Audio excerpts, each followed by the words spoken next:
Hello again, ladies and gentlemen. Now that you've been through the assessment task and what we're looking for you to complete in terms of the outcome of this particular topic, we need to get stuck into the first planning document that you'll need to fill in. The first thing that we ask you to do is to complete the documentary project proposal. So if you're on sector and you've been through all of the information about the assessment task, and you have a look at the designing your own documentary process, you'll notice that the first week that you need to work on your project proposal, and that's attached right here. So let's go ahead and open it up and we'll have a look and see what it's all about. Okay, I'm just going to close this window off for now so we can focus our attentions on this one. It's attached as a Word document, so you should be able to open it up on your device and just add your information into it. And you should be able to save this somewhere safely. And you'll have to upload this, you'll have to submit this as part of your assessment. So once you've completed it, I suggest that you upload this completed document, and that way you're already starting to work on your assessment task without even realizing it. Let's just move that out of the way. Alright, now, as you know, a proposal is essentially you putting into words the things that you would like to do. So if you put together this proposal and your finished product is somewhat different, that's not a problem at all. What we really want you to get out of completing this proposal is to think about your ideas, think about what you want to try and achieve in your documentary so that you know whether or not it's going to work for you. If you find it difficult to complete some of the steps in this, it's probably a good indication that it might not be the greatest topic. It might not be the greatest stance, or it might not be the greatest focus for you to have for your documentary. So you'll need to go and adjust something to make it more relevant, perhaps. So it's a really good process to go through. It is quite lengthy and it is quite detailed, so you will have to make sure that you move through it fairly quickly. Don't get bogged down in the details. Um, just put your basic information in there as quickly as you possibly can.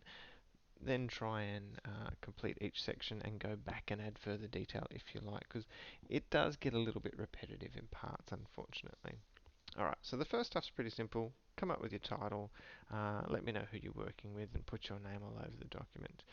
Then what we want you to do is have a look at the topic that you're going to include here.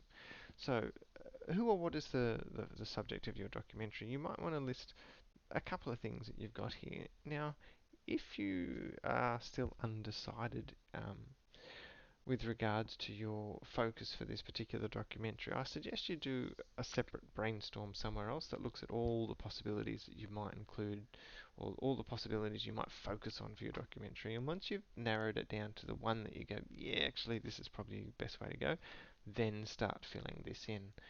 You don't want to have to fill this in for multiple options. Okay. All right. So, but lots of really simple information, or sorry, simple questions here, and you really just dot point them. So we're starting to get you to consider different elements of your topic here. And then once you've done that, you replace this section here with a paragraph that articulates the topic you would like to focus on within your documentary. So if you were to write an essay, this is kind of your thesis statement. Or this might be the stance that you're going to follow through with on when you're looking at your topic. At the very heart of what you want to try and do, think about how you might explain that to someone, and that's what you write there. Okay, it's easier said than done. You might actually find that you fill in other parts of this proposal and then come back to this. Um, you don't necessarily have to keep doing things in order, but definitely make sure that you fill in all the parts. And I should remind you that there is a portion of your marking that is associated with the detail and the depth um, that you're putting into your planning, and this is one of those documents. Alright, that's enough on that one. Working hypothesis. Here, I want you to think more clearly, more in more detail, in more depth about your topic or your issue or the problem or the individuals that you're going to be focusing on for your documentary, and the sort of thing that you want your audience to understand. At this point here, it's probably not a bad idea to stipulate who your audience is so that you can show that you understand um, that your content is going to relate directly to that audience. And here's some of the ways that you're going to try and achieve that. All right, again, simple questions, brainstorm them there, and then you write yourself a paragraph.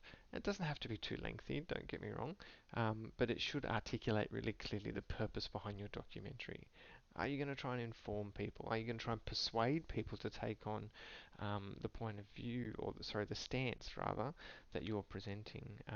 Are you trying to present the facts uh, in such a way that you tend to encourage people to agree with you? I really think that you should think about what your purpose is nice and early, and you can do that here. And if you can try and achieve that purpose and work to achieving that purpose, you'll probably have a better structured, better thought out. You'll consider your content selection more closely.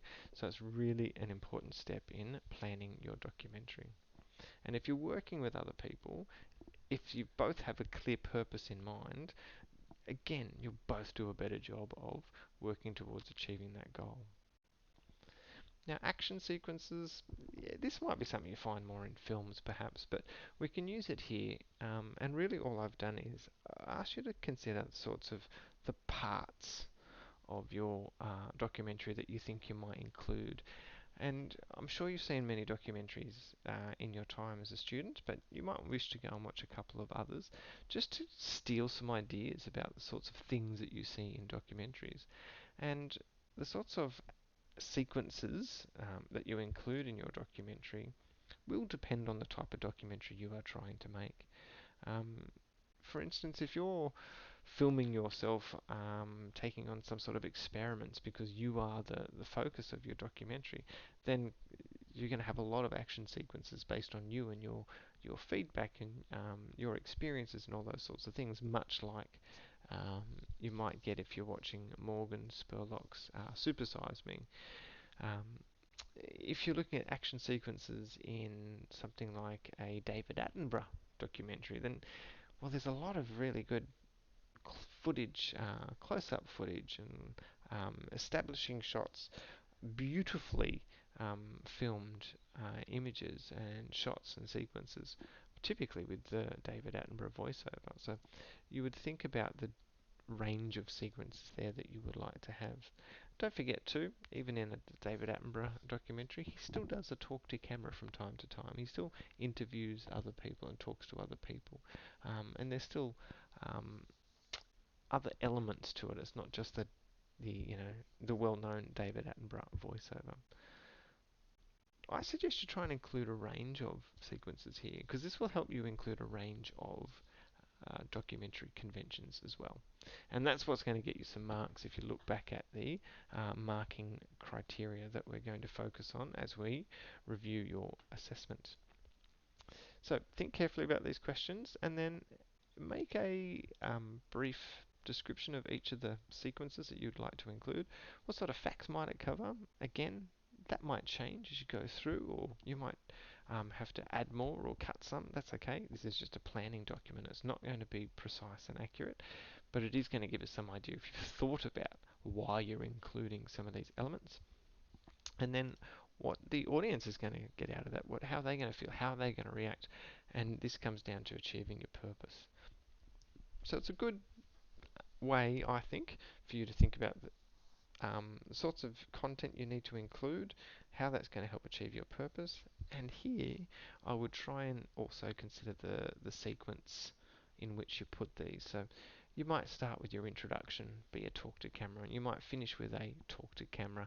You might have a range of interviews. You might have some archival footage of past events to, demonstrate how bad this issue has been previously, and so on and so forth, and build the structure of your story, if you want to call it that, throughout the choice throughout how you choose to order each of these sequences. If you need to add more rows and columns or whatever, just do so. Now, in a documentary, we don't have characters, but you do represent different people. Oh, look, there's a typographic error. I have to fix that now.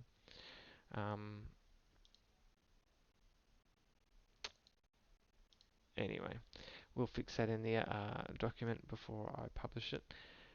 So you need to include a brief description of each of the groups of people involved in your documentary. And the reason you need to do this is to think about what they're going to add to your documentary.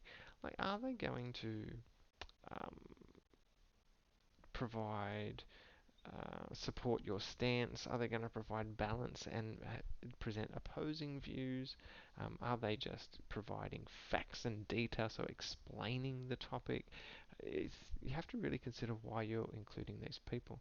Now, if you do have groups with different views or different attitudes and values associated with your particular topic, then of course they're going to represent some of the conflict that you'll need to deal with in the next section of your planning document. So come up with a list of all these different people. This is where you will need to start doing some of your research. I don't think you can do this cold. You can't just do this straight off the top of your head.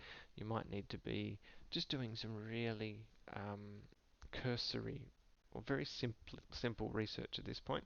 And of course, when you do, make sure you keep a list of all the good websites or good resources that you find, or good YouTube clips that you find it might be, so that you can go back to them. You don't want to have to keep researching for things time and time again.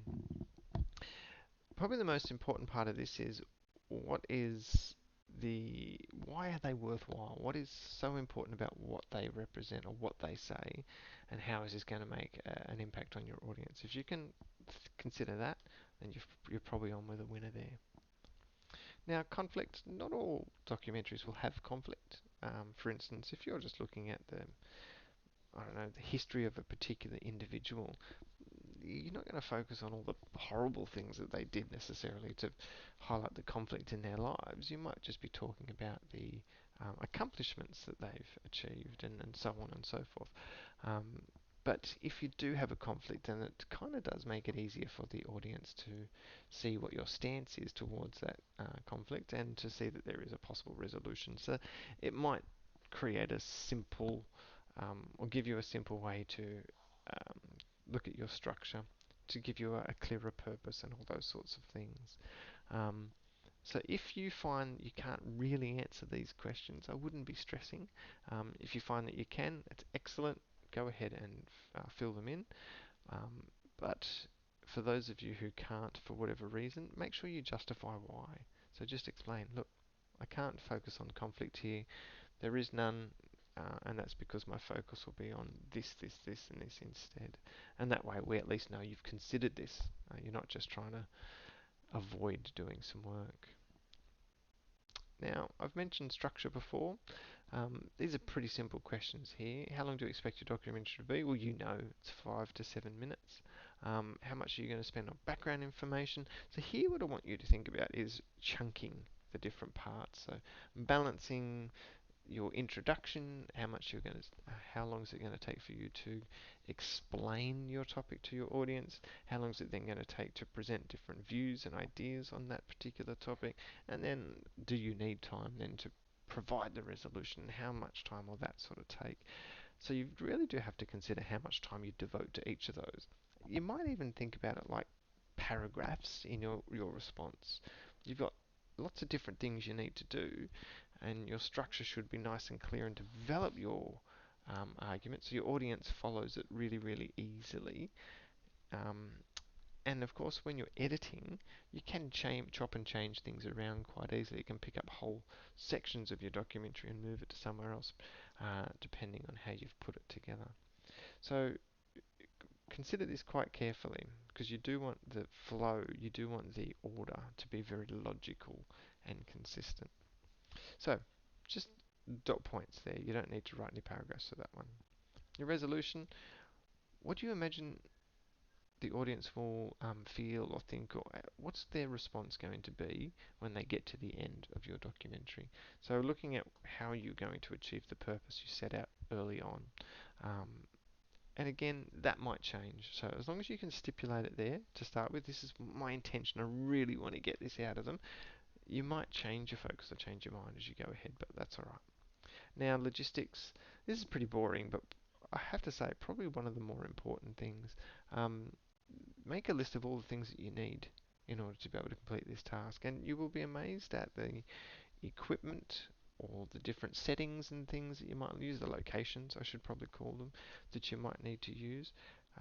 There's a lot that you can do here to improve the quality of your documentary. In the past, students have had iPads and things to record their documentaries, which were fantastic because they're much more mobile and flexible and all those sorts of things. But it does help if you use occasional microphone to improve the quality of your audio recording. It helps if you're using good quality cameras, and phones these days have awesome quality cameras built into them. There are little hints and tips and tricks that you can use to improve the quality of your overall work. So think about all the technical or the equipment side of things that you need as well. One thing that you may not consider is obviously how you're going to edit. You're going to be recording, I would hope, a great deal of footage. Um, Typically speaking, if you're making a 10-minute documentary, you should probably have 30 minutes worth of footage to edit down, and that way you're choosing the best content. If you just record 10 minutes worth of footage, then you're going to have to include pretty much all of that, and it means you're going to have stuff that is a bit average. It's a bit mediocre. It's not really the best quality. So, yeah, rule of thumb is you need about 3 times as much footage and material, and then you pick the best bits and edit that into what is an awesome documentary. So, I hope that helps. Pretty simple, straightforward. It is There is a lot of information in there, and there's a lot of thinking for you to do behind that. It might seem like there are parts that are a bit repetitive, and it can get that way sometimes, but there is a slightly different focus for each part. So have a crack, and particularly if you're working with another person, make sure that you are clear on these parts so that you've got a nice shared understanding as you go through. And once you've done this, essentially you've completed a good chunk of your planning and the documentation associated with this assessment task. Then hopefully you'll be ready to do more research and then start working on your scripting. And you should be looking at those two parts together. So if we have a quick look, after completing your documentary proposal, and that should be completed in this first week, then, yep, researching your topic, looking for the interviews and other evidence and expert opinions, so on and so forth, and then looking at the script. So that's going to be a busy week, so only 5 lessons to do. All of that is going to keep you on your toes. Look, I hope that helps. If you've got any questions, see your class teacher, and I'm sure they'll be able to clarify this for you.